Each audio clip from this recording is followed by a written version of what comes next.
Hello guys, hindi ko na tapos na ako sa galing na ako sa Cyril's Eatery.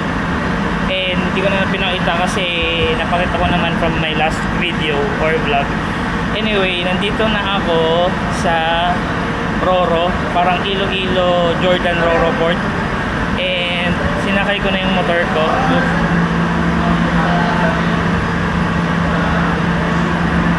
So, ang nangyari, pinapunta muna ako sa Coast Guard to validate yung ORCR tsaka yung nirentahan, yung proof na nirentahan mo yung motor or pagmamayari mo yung motor, and at the same time vinalidate din yung driver's license ko. After that, nag-proceed na ako sa payment area, which is walking distance lang kasi separate siya eh. Tapos binayaran ko yung ticket ko for motor, which is 65 pesos or 60 pesos. And then binigay akong stop. Ngayon magbabayad tayo sa for passenger naman, which is parang ang combination daw is 150 pesos kasama na yung pasahero at yung motor. Hanapin muna natin yung nag-i-issue ng ticket for passenger. Double check.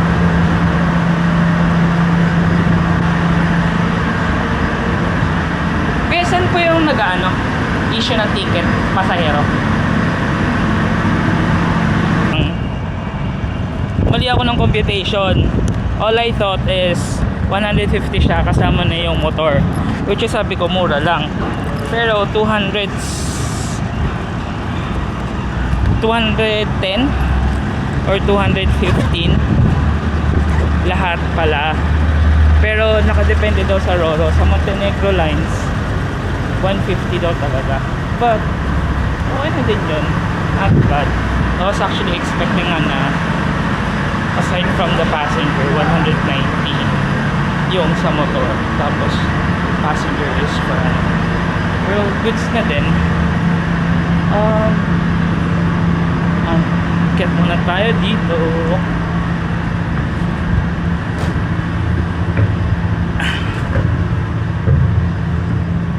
Sure kung ano to, kung lutuan ba nila or what. Ang dami na kasampay.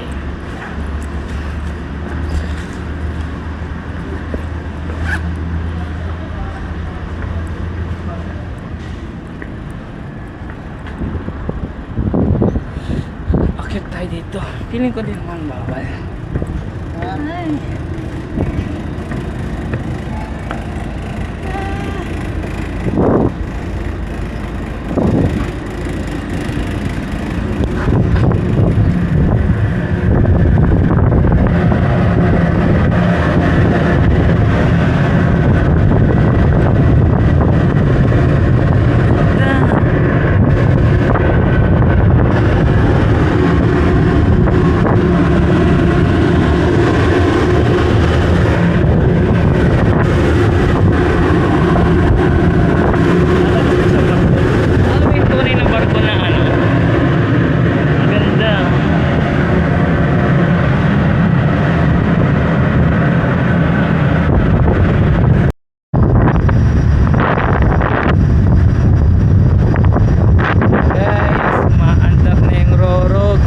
Guimaras Island, like 15 to 20 minutes away lang from here, pero naghintay ako for like 20 minutes, so not bad. Itong Iloilo Ferry parola for tao lang yun, no? For passenger lang talaga. Pag may masaksakan ka dito ka talaga, no?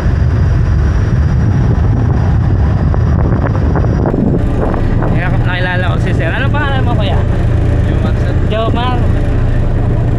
Ilang taon ka na dito? 2 years na. Park?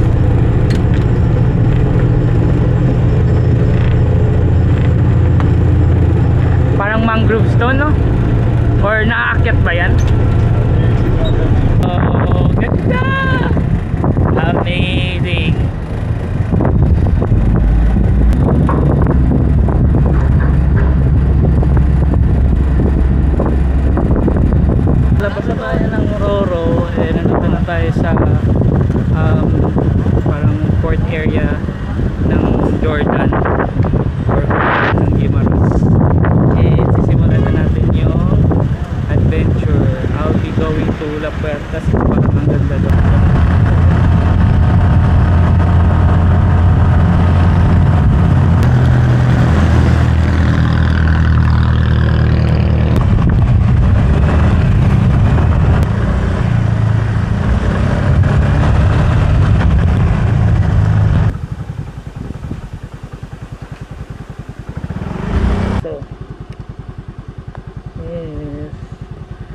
siguro papasok pa tayo doon. Dapat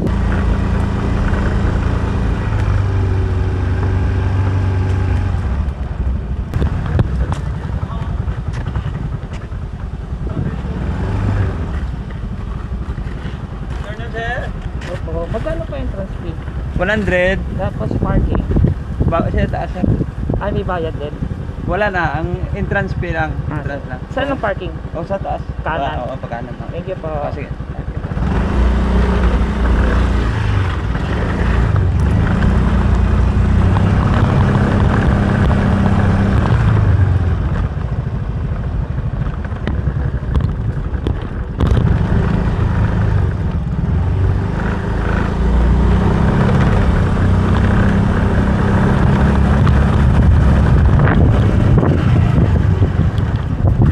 Doon tayo sa La Puerta. Mukha siyang Palawan guys, although hindi pa ako nakapunta ng Palawan, pero mukhang Palawan. Ang daming malalaking bato, rock formation, and kalat-kalat sila. Let's see, hanap tayo ng magandang spot. Pero so far okay naman. Tsaka ang weird ng feeling na andito ako, tapos wala ako masyadong nakikitang guest. As in, feeling ko ako lang mag-isa guys. Hindi siya tayo ng kung sino-sino, pero IG worthy siya, Instagram worthy, and at the same time ang ganda rin ng lugar. Ang init lang, nasa alas 2 na ng tanghali, ng hapon. Ang init lang talaga, yun lang kalaban. Pero other than that, ano naman, tolerable naman, mahangin din naman. Ano pa,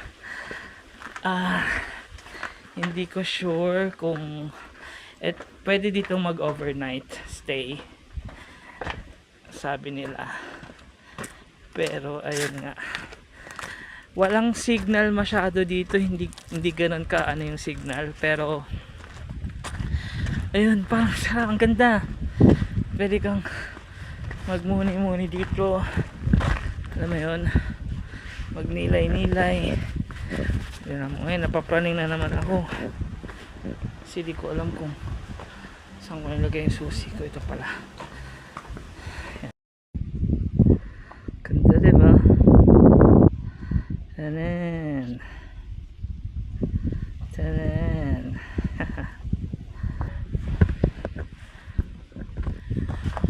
So di ko alam kung paano yung direksyon. Wala, ikot-ikot lang ako. Gusto ko lang mag roam around here. Ito na, papakita ko na.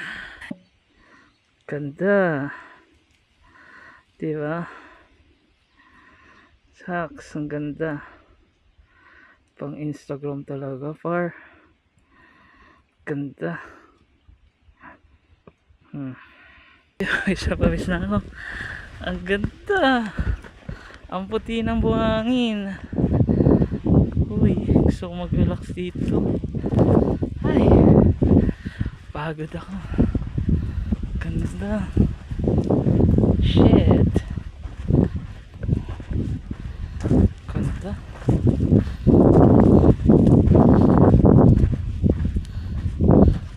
So kala ko nga mangangagat eh, pero mukhang mabait naman.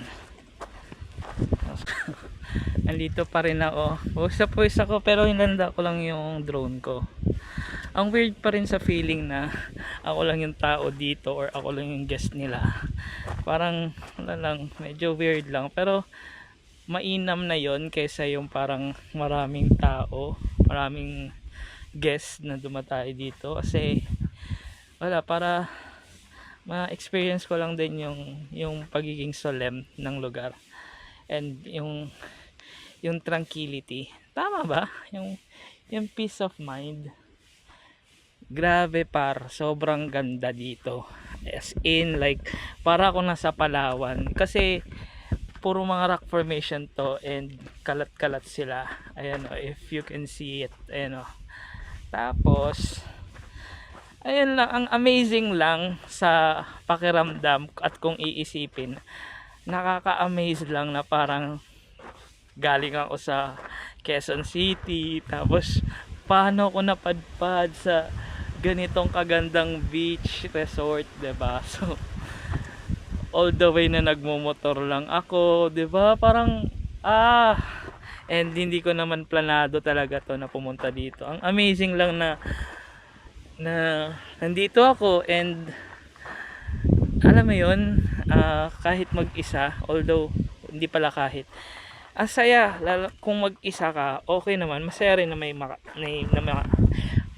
masaya din na may kasama, of course. Pero iba rin yung hatid nung peace of mind kapag mag-isa ka lang. There's a mix of fear na baka kung anong mangyari sa'yo or what not since mag-isa ka lang. Pero once na na-overcome mo yon, ang sarap sa pakiramdam, ang fulfilling. Parang you have your it boosted your ego or your pride na, hey, kaya ko to kahit ako lang. And then here we go, Guimaras Island. This is located in La Puerta. So from Iloilo City, punta lang kayo sa Iloilo Jordan Roro Port, and then magpatawid lang kayo doon sa Guimaras Island Port. So pagdating niya sa Guimaras Island Port, search nyo lang sa Google Map or sa Waze or sa or magtanong lang kayo yung La Puerta. Searchable naman siya through Google Map. Ayun nga, so parang ang amazing lang sa pakiramdam na nandito ako, like mukha talaga siyang Palawan, par. Ang ganda, nakaka-amaze. Guys, nandito na ako sa The Pit Stop. The Pit Stop Restaurant pre pangalan. Anyway, papasok na tayo. Kakarating ko lang. Parang pinaka-sentro na to ng Guimaras, bayan na ng Guimaras.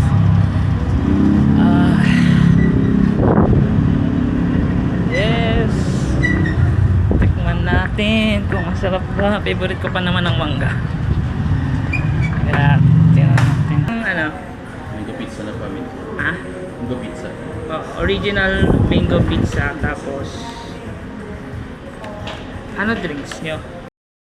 Guys, di ko na na-videohan, sorry. Kinagatan ko na kagad. Ang sarap ng pizza, mango pizza nila. Ito yung tsura. So yun yung original mango pizza na best seller nila, kaya rin ako dumayo dito. Tapos umorder din ako yung parang mango pork adobo with a twist, parang ganon, and nasa 150 lang siya. Ito family size, wala kasing solo size, kaya solo size na nabibilin ko, kaso lang wala. So ito 480 pesos. Pero ang bala kong gawin, since pizza naman to, tumatagal to ng isang araw, i-ref ko muna to kasi di ko siya mauubos.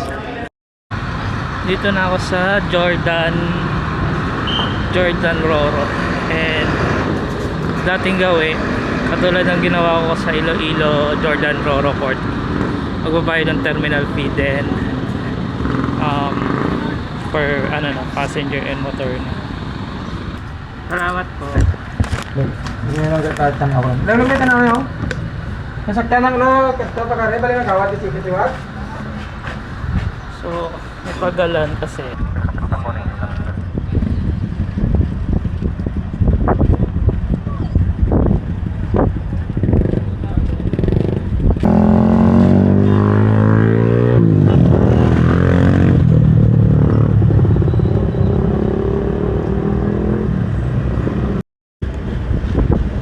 Malapit na kami bumaba.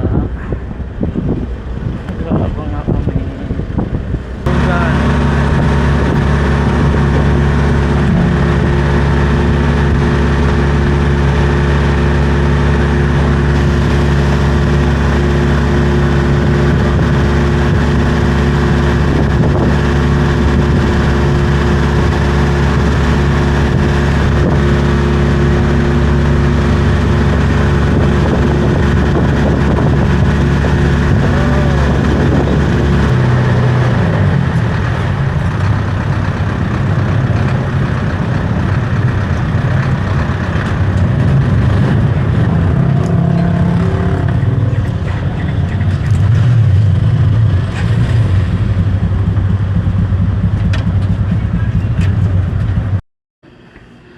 Hi guys, good morning.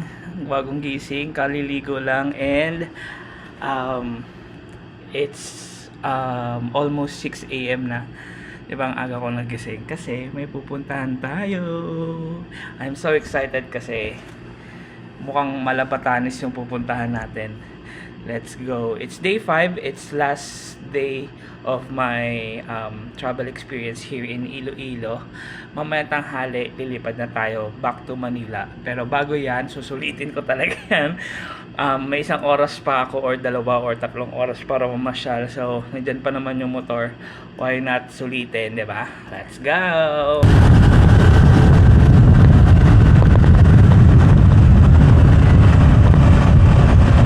Dito na ako sa Miagao Church. And tawag nito, parang 15 or 17 minutes away na lang ako dun sa parang Malabatanes na tourist spot. Wait lang, gusto ko lang i-appreciate yung church na to. Ang ganda ng architectural design niya. Itong Miagao Church, ang ganda, ang laki, tas ang ganda ng ano, kulay at yung sculpture, you know. Diba? Ang ganda, diba? Ang ganda ng pagkakaano.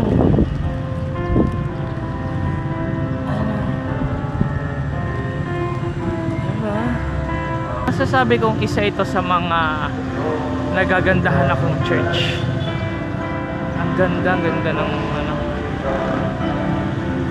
Halatang luma, pero alam mo yun, mukhang yung paluma ng paluma, paganda ng paganda.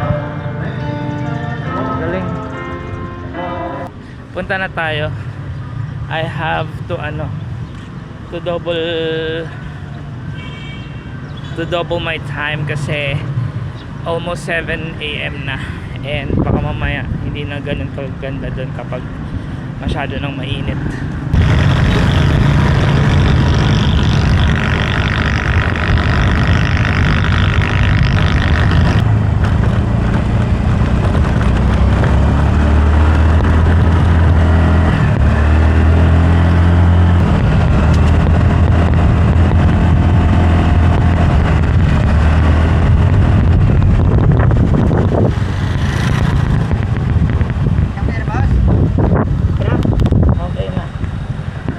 Kinabahan ako eh, kala ko mawala ng gas eh.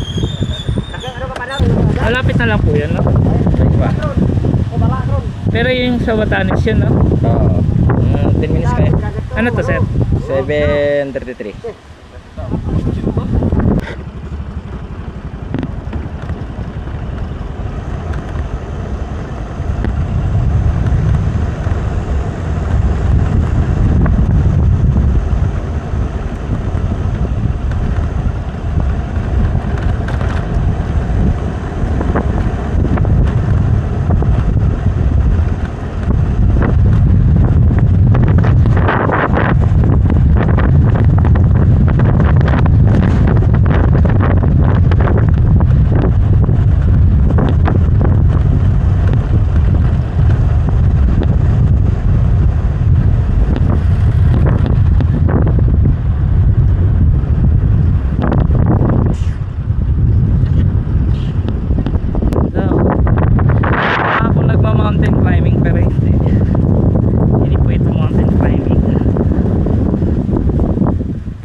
Sadyang sobrang ganda lang. Sayang kasi parang dapat alas 30 pa lang nandito na ako. Masyado lang paskat yung araw eh. Pero 7:45 na.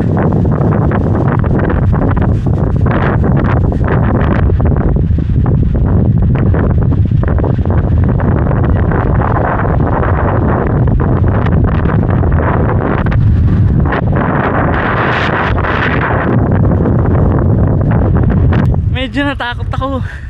Sobrang tarik ng daan. As in yung akala mo aakyat ka ng ano.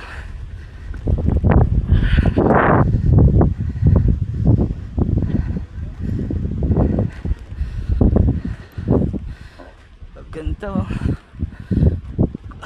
Ay wow. Ganda guys. Ganda.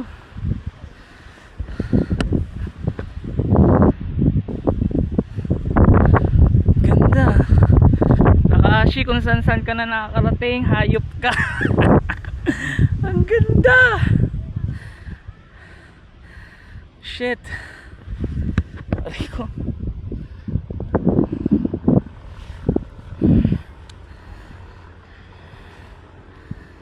Ganda. Hindi ko alam kung bakit napag-desisyonan kong pumunta dito, pero worth it naman. Nakakatakot. Kanina napuwing ako.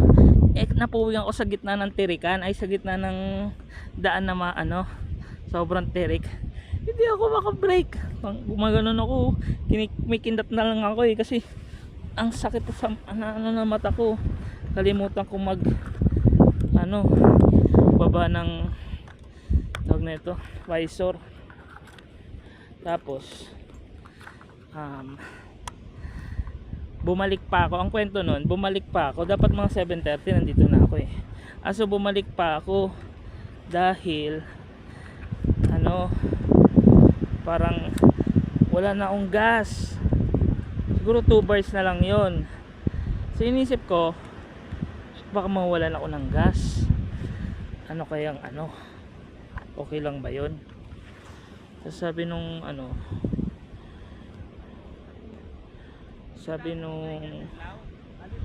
ay okay lang daw yun. Hindi naman daw siya,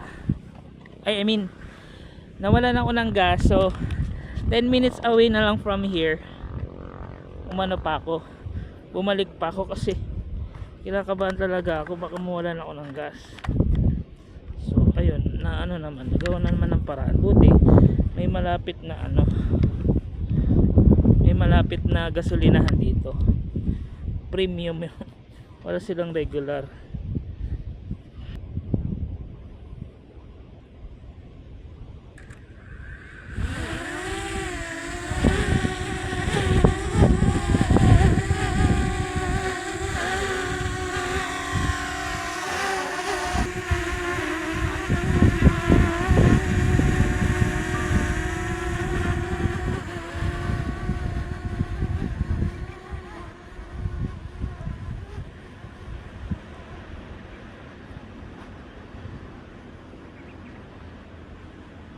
Ano yun? Parang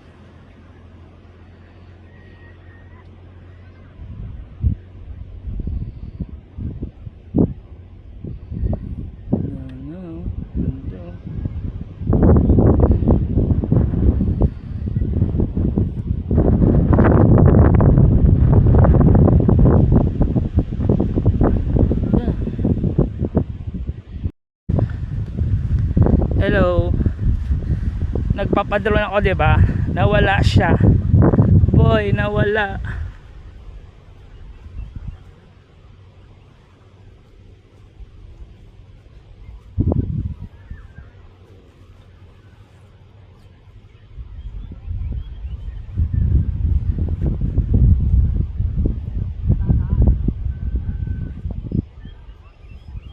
Kuya, may drone na bumagsak diyan.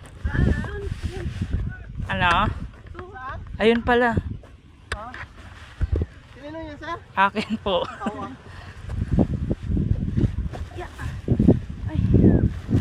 Thank you po. Ay, nako na. Ay, kumasira naman. Okay na. Nagpaalam, joke lang, kumasira. Joke lang, magkamasira. Joke lang yan.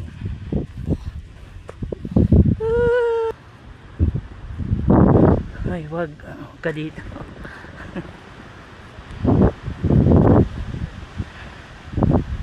Panis. Wag ka dyan, malaglag ka. Malaglag ka dyan.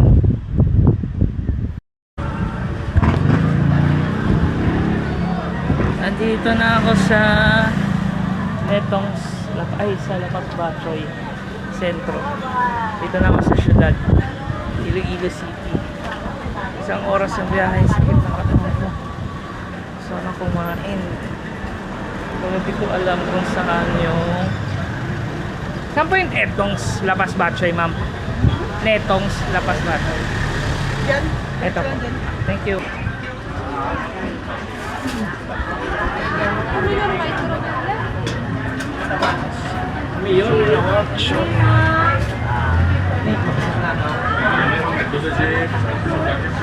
Ayun.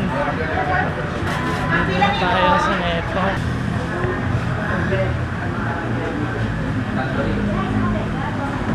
Hindi pwedeng hindi tayo uwi nang hindi nakakatikim ng Lapas Batchoy. Ito yung Lapas Batchoy nila.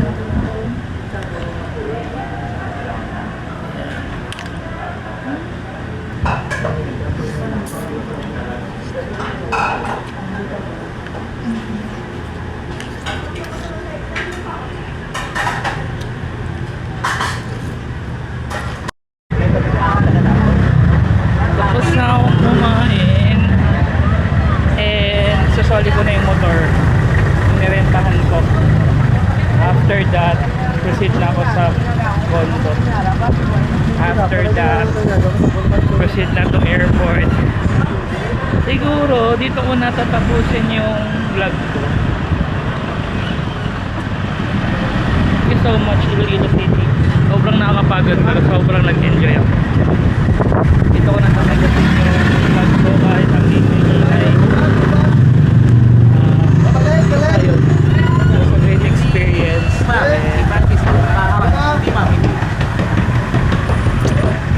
Sana makabalik ulit ako dito. For sure, marami pa akong hindi napupuntahan. Pero marami din naman ako napuntahan. Ayun lang. Thank you and bye-bye.